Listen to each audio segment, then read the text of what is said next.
Bom dia, alunos. Tudo bem com vocês? Espero que sim.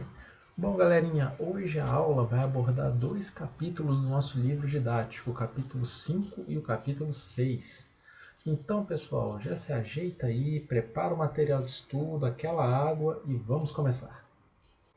Pois bem, turma, antes de começar a falar especificamente sobre o que é o calor latente, que já adiantando, nós vamos representar pela letra L maiúscula, precisamos dar essa revisãozinha aqui sobre mudanças de estado físico. Pois bem, galera, temos aqui os três estados: sólido, líquido e gasoso. Pois bem, galera, do sólido para o líquido, qual o nome dessa mudança de fase? Fusão, né? Ou seja, quando o sólido aquece, né? Ou seja, transforma-se em líquido, acontece a fusão. E quando esse líquido se aquece e se transforma para o estado gasoso, ele passa por um processo chamado de vaporização. E do sólido para o gasoso direto, nós temos o que? A sublimação. Agora vamos fazer o caminho inverso. Ao invés de ficar aquecendo, vamos resfriando. Então, ou seja, nós temos aqui nossa substância no estado gasoso, aí você resfria ela, ou seja, você retira calor dela de forma que a sua temperatura vá o quê? Caindo com o passar do tempo. Aí o que acontece? O gasoso vira líquido. E esse processo é chamado de liquefação ou condensação. Aí você continua resfriando essa substância, aí essa substância de líquida passa para sólido. E esse processo é chamado de solidificação. E do gasoso para o sólido é chamado de ressublimação. Mas você pode ver aí no seu livro, em outros materiais, se você pesquisar, que tanto o processo de sólido para gasoso ou de gasoso para sólido você pode chamar de apenas sublimação. Tá? Tranquilo? Nenhuma dúvida até aqui, né? Então, vamos lá. Turma, antes de falar o que é calor latente, você lembra o que a gente falou na última aula? Eu falei o quê? O que era o calor específico. E o que é o calor específico? Anda, vamos lá, diz para mim. Isso aí, está estudando muito bem. Galera, calor específico é o quê? É quanto de calor, ou seja, qual a quantidade de calor que 1 grama de uma determinada substância precisa, né, para que a sua temperatura varie 1 grau Celsius. Já no calor latente, é o quanto de energia necessária para que 1 grama de uma determinada substância mude o seu estado físico. Ou seja, quanto de calor, quanto de energia é necessária para que qualquer substância que você imagine passe do estado sólido para o estado líquido, ou do líquido para o gasoso, ou vice-versa, né? Então, galera, essa é a principal diferença, tá? Entre calor específico e calor latente. Lembrem-se disso, tá? E aqui, e no calor latente, né, ou seja, quando nós temos essa mudança de fase, uma coisa importantíssima que vocês precisam lembrar. Enquanto essa substância está mudando o seu estado físico, não haverá variação de temperatura, tá? Ou seja, vamos lá, imagina a água na leiteira. A água está fervendo, ou seja, a água está passando do estado líquido para o estado de vapor. Então, se você coloca um termômetro ali na água, mesmo lá a boca do fogão lá dando calor o tempo todo, a temperatura da água não vai variar. Por que isso? Porque todo o calor que essa água está absorvendo do fogão está sendo usada para mudar de estado físico. Não está sendo usado para variar a temperatura. Beleza? E como nós calculamos isso? Através dessa formulinha. A quantidade de calor é a massa dessa substância vezes o calor latente. Como você já bem pode imaginar, sim, o calor latente é uma informação que já tem que ser dada no exercício. Você não tem a necessidade nenhuma de decorar o valor de calor latente de determinadas substâncias. Beleza? E aí, qual a unidade? Né? O calor latente Ó, temos a fórmula Q igual a M vezes L. Passa a massa dividindo. Então nós temos Q sobre M. Q, energia, sistema internacional, joule, massa, quilograma. Então, pelo sistema internacional é joule por quilograma. Só que outra unidade muito usual que aparece muito é o que? Caloria por grama. Beleza? Aí, turminha, olha aí o que eu acabei de falar. Ó. Vamos analisar apenas o calor latente. Tá? Ou seja, L igual a Q sobre M. Eu isolei ele. Galera, duas informações importantíssimas que você tem que saber.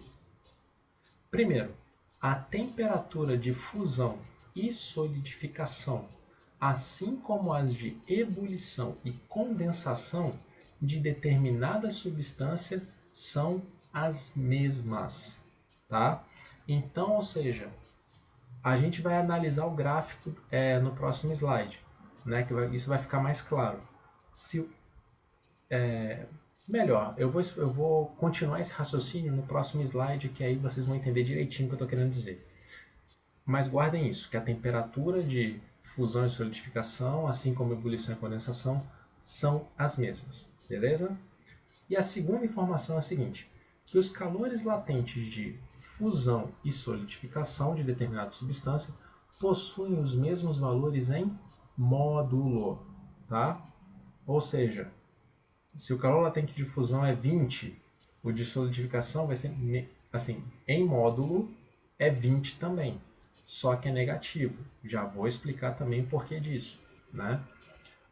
E aí vamos lá, a diferença está apenas no sinal. Positivo para fusão, por que isso? Lembra lá no primeiro slide? Nós temos, né, a tabelinha de mudança de estado físico? Fusão é um processo sólido para líquido, né, que ocorre um aquecimento. Então, ou seja, essa substância está o quê? Ganhando energia, né? Agora, na solidificação acontece o que? O inverso. Passar do líquido para o sólido, a substância tem que o quê? Perder energia. Então, o calor latente de solidificação será negativo. E esse é o mesmo raciocínio para o calor latente de vaporização. Vaporização significa que eu estou passando do líquido para o vapor. Então, estou o quê? Ganhando energia, ganhando calor. Então, calor latente é positivo. Agora, no contrário, na condensação, eu estou passando de vapor para líquido, ou seja, estou perdendo energia. Por isso, ai meu senhor, desculpa gente, mas o calor latente de condensação será negativo. Mas aí, galera, pensa no seguinte, esses valores são iguais em módulo, ou seja, o valor numérico é o mesmo, ou seja, se um é 20, o outro vai ser menos 20. Se um for 100, o outro é menos 100, tá? Em módulo, os valores são iguais, tá? Beleza? Show de bola? Então, vamos para o gráfico que eu falei aqui para vocês entenderem direitinho. Aqui, galera, uma curva de aquecimento de um cubo de gelo, né? Ou seja, vamos lá, ficar mais simples possível. Galera, eu tenho o gelo, tá, aqui no ponto A, beleza? E a temperatura inicial dele, ó, temos o gráfico aqui, ó, onde o eixo vertical é a temperatura em graus Celsius e o eixo horizontal é o calor, né? Ou seja, a quantidade de calor, né?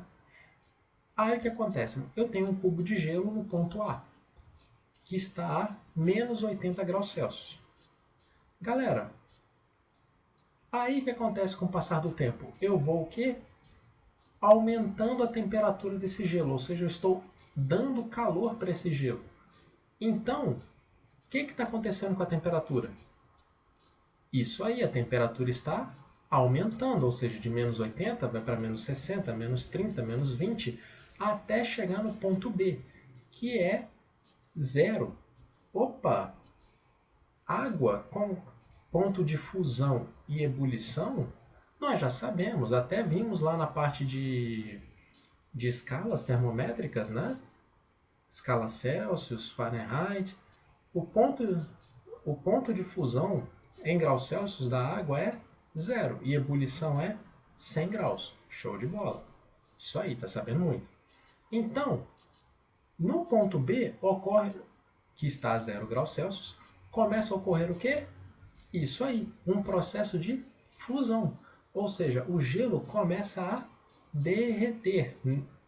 E aí esse processo do gelo se transformar em líquido, né, dura o quê? Do ponto B até o ponto C.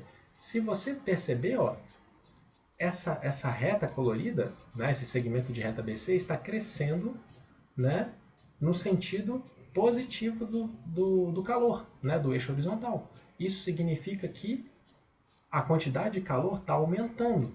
Mas aí lembra que eu falei? Quando nós temos mudança de fase, não temos o que? Variação de temperatura. Né? Então, é essa reta constante em zero. Até chegar no ponto C, que é quando o quê? Todo esse gelo que estava no estado sólido se transformou em água, ou seja, se transformou no estado líquido. Né? E aí sim, uma vez que está todo no estado líquido, esse líquido começa a aumentar a sua temperatura de novo. E aí nós temos o que? Essa curva, essa reta, indo de C até D, até chegar em 100 graus Celsius. 100 graus Celsius é o ponto de ebulição da água. Então, o que começa a acontecer? Começa a ocorrer outra mudança de fase, do estado líquido para o estado de vapor. Então, de novo, temos variação de temperatura? Não. Então, temos de novo esse degrau aí, ó, de D até E. E aí, a partir de E, todo o líquido se transformou em vapor. E aí o que? Esse vapor de água, né, continua o aquecimento e aí a sua reta vai embora. Né? Então, olha só que eu separei para a gente aqui. Ó. Nos segmentos AB, CD e E, a partir de E, nós temos o quê? Primeiro, calma, vamos lá.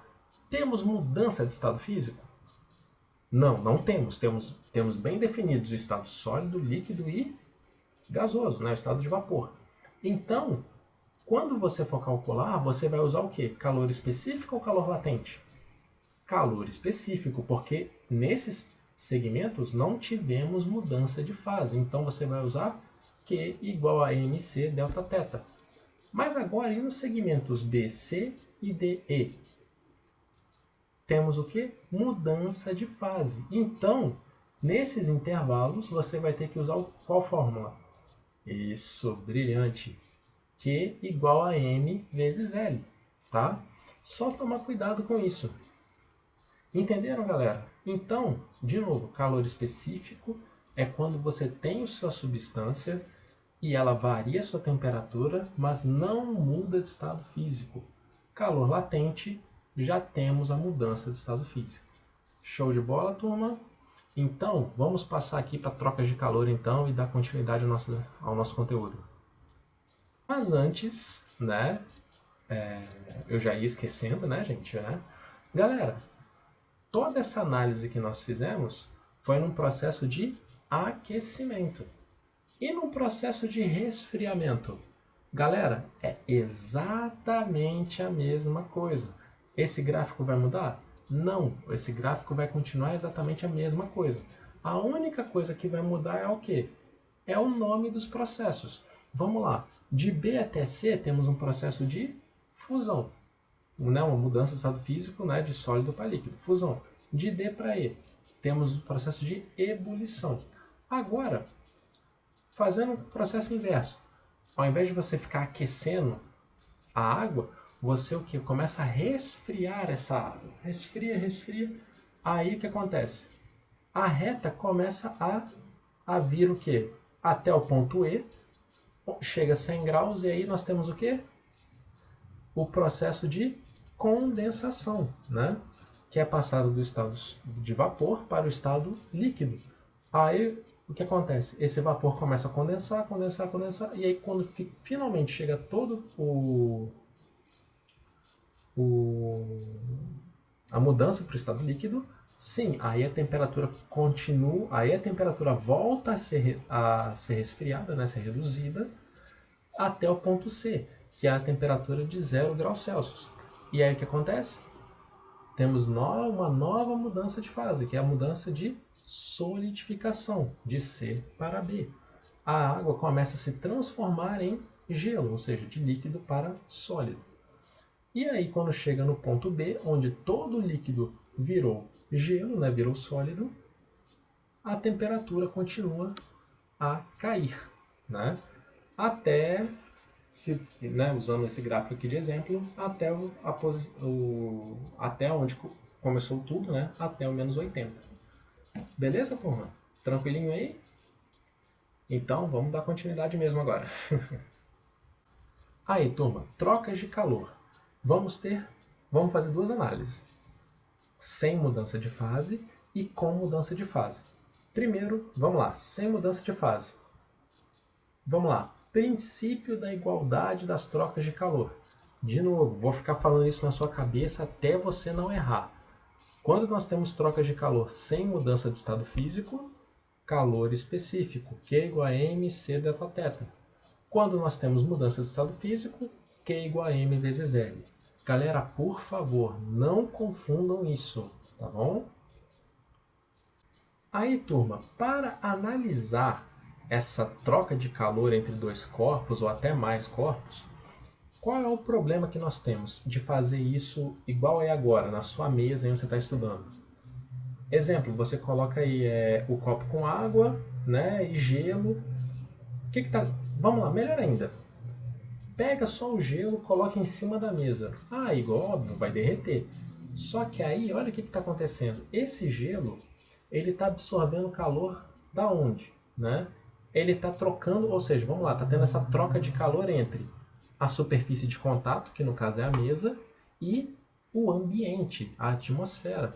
Então, pessoal, isso interfere nos valores, né, na hora de fazer cálculo.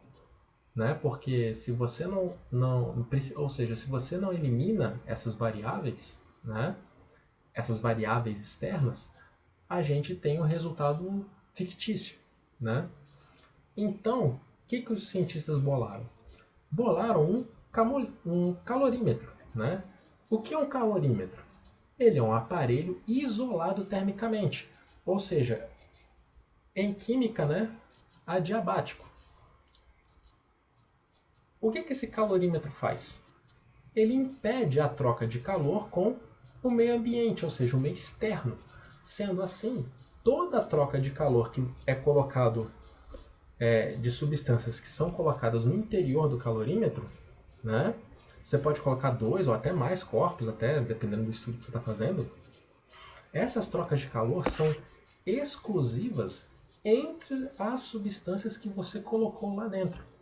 Ou seja, você não tem a atmosfera interferindo e o calorímetro ele é feito ele é construído, não um calorímetro ideal, ele é construído de tal maneira que a variação de temperatura dele é zero, né? Ou seja, ele não troca calor com o meio ambiente nem com o pessoal que está lá dentro, né? Com as substâncias que estão dentro dela. Ficou claro, galera? Ficou bem entendido isso aí? Então, uma vez com o calorímetro, a gente consegue fazer as análises. E aí nós chegamos a essa relação aqui, ó, que o somatório da quantidade de calor recebida somada com o somatório da quantidade de calor cedida, isso é igual a zero, né? Aí lembrando, quantidade de calor recebida, isso é o que? Positivo, né? Porque a sua variação de temperatura é positiva. E calor cedida é negativo, uma vez que a variação de temperatura é negativa. Aí vamos lá. Ô Igor, não entendi esse somatório não. O que esse somatório significa? Galera, esse operador matemático aqui, esse M deitado, isso é chamado somatório. E o que isso significa? Significa que você vai estar somando todas as variáveis que são iguais, assim, têm o mesmo comportamento. Ou seja, vamos lá, se tivéssemos apenas dois objetos, duas substâncias no interior do calorímetro, ou seja, um vai ceder, um vai receber, ou seja, você nem usaria o somatório. Mas aí, lembra que eu falei que você pode colocar mais de duas substâncias lá dentro? Você pode colocar 3, 5, dependendo da análise que você quer fazer. Aí o que acontece? Quando você tem diversas substâncias lá dentro, você vai ter diversas trocas de calor. Ou seja, diversas substâncias estão cedendo e outras substâncias estão recebendo. Aí, ou seja, tudo que está recebendo você agrupa de um lado, tudo que está cedendo você agrupa do outro. Tá entendendo? Por isso o somatório, para simplificar a escrita, ao invés de ficar escrevendo Q1, Q2, Q3, Q4, né, e assim sucessivamente. E aí, vamos lá, pessoal, por que esse somatório entre a quantidade de calor que está recebendo e a quantidade de calor que está cedendo, por que esse somatório é zero? É porque, pessoal, como nós estamos dentro de um calorímetro, né, nós não temos troca de calor com o meio externo. Logo, isso significa o quê? Que todo calor que uma substância lá dentro cedeu, outra substância está o quê? Recebendo ela inteira, né? E aí aquela coisa, lembra? Energia não se cria, não se perde, né? Então, ou seja, se um corpo está recebendo, vamos lá, 10 joules de energia, ou seja, 10 joules de calor, significa que outro corpo está o quê? Cedendo 10 joules de calor, né? Então, ó, quem recebe é positivo, quem cede é negativo. Ó, se a substância A recebeu 10, opa, mais 10, 10 positivo. Quem cedeu, menos 10. Então, ó, 10 menos 10, 0. Entenderam? Ou seja, não importa quantas substâncias você tem dentro do calorímetro. A somatória, né, de toda essa quantidade de calor recebida e cedido lá dentro sempre será igual a zero. Tá? E aí, turma, olha só como é que fica o gráfico, né, dessas trocas de calor. Galera, olha só, temos um gráfico aqui, eixo vertical a temperatura em graus Celsius, o eixo horizontal o tempo, né? Aqui no caso está em minutos. Aí, olha só, nós temos uma reta decrescente e uma reta crescente. Nós temos o quê? Ou seja, temos duas substâncias lá dentro, né? E aí, ó, duas substâncias dentro do calorímetro com temperaturas diferentes, eles vão entrar em contato e vai ocorrer o quê? Uma transferência de calor, né? Da substância que tem maior temperatura para a substância de menor temperatura. Aí essas substâncias são diferentes, aí lembra que a gente viu? Substâncias diferentes, calores específicos diferentes. Então, ou seja, tal substância vai precisar de tanto de calor para variar a temperatura e a outra também, e assim, né? Enfim. Aí o que acontece com a substância? Aí eles vão ficar trocando calor até chegar ao equilíbrio térmico. Então a substância 1 ó, vai perdendo calor, né? Vai cedendo calor. Então, ou seja, a sua temperatura vai diminuindo com o passar do tempo, enquanto a outra substância está recebendo todo esse calor. Então a sua temperatura está aumentando com o passar do tempo. E aí o gráfico diz o quê? Que em 50 minutos essas duas substâncias lá dentro chegaram ao equilíbrio térmico. E esse equilíbrio térmico foi em 15 graus Celsius. Beleza? Então, ó, sempre que você vê um gráfico com essa cara, né, duas substâncias, uma decrescente, uma outra crescente, vão se encontrar num ponto, significa que temos o que? Trocas de calor sem mudança de fase. Tá? Vamos lá, por que sem mudança de fase? Quando ocorre mudança de fase, o que acontece com o gráfico que a gente viu lá no gelo? Ah, isso aí, isso aí. Ou seja, quando você tiver lá dentro do calorímetro duas substâncias e já ocorrer mudança de fase, O gráfico, ao invés de ter essa cara, ele terá essa aqui, ó. Olha aqui, ó. Tá vendo? Vamos lá, para ficar mais clara a situação. Imagina o seguinte, que a substância 1 seja água, enquanto a substância 2 seja gelo. O que vai acontecer? Você tem uma água a 80 graus Celsius no interior lá do calorímetro e você coloca gelo que está a menos 40. O que vai acontecer? Essa água aquecida vai ceder calor para o gelo. O gelo vai receber esse calor e aumentar a sua temperatura. Então, ou seja, de menos 40, a temperatura vai subindo até chegar em zero. Ao chegar em zero é o ponto de fusão. Ou seja, o gelo vai começar a se transformar em líquido. Então, ou seja, ele está mudando de estado físico. E sempre que ocorre mudança de estado físico, eu não tenho variação de temperatura.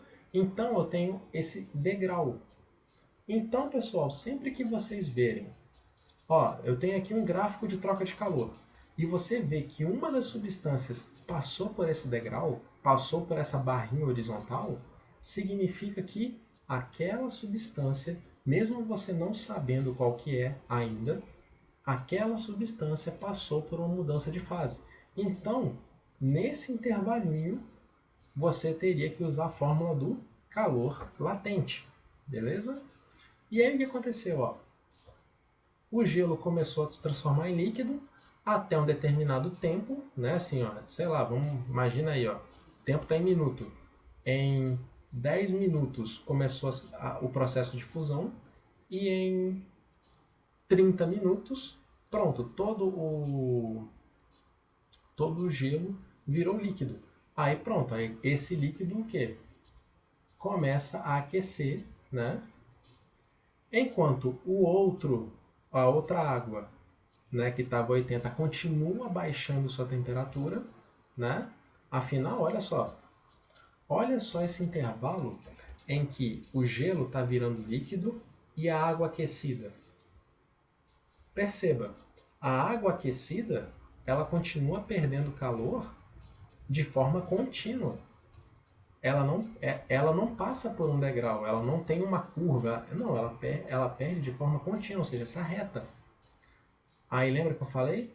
Quando a substância começa o processo de mudança de estado físico, todo o calor que essa substância está recebendo está sendo usada para mudar de estado físico, não está sendo usada para variar a temperatura.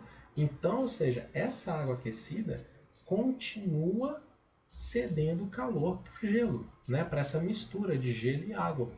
E aí essa mistura continua recebendo esse calor e vai o quê? Continuando essa transformação, né, de estado físico, né, de sólido para líquido. E aí sim, uma vez que todo sólido virou líquido, essa água mais fria, né, continua aquecendo até chegar no equilíbrio térmico. E que nesse gráfico fala que o equilíbrio térmico foi em 50 graus Celsius. Beleza, turma? Ficou bem claro isso aqui, galera? Calor específico, calor latente, os gráficos de troca de calor. Ficou bom? Show de bola, galera. Então, para encerrar nossa aulinha de hoje, os exercícios. Aí, turma, como eu disse, capítulos 5 e 6. Vocês podem fazer todos os exercícios que estiverem no capítulo.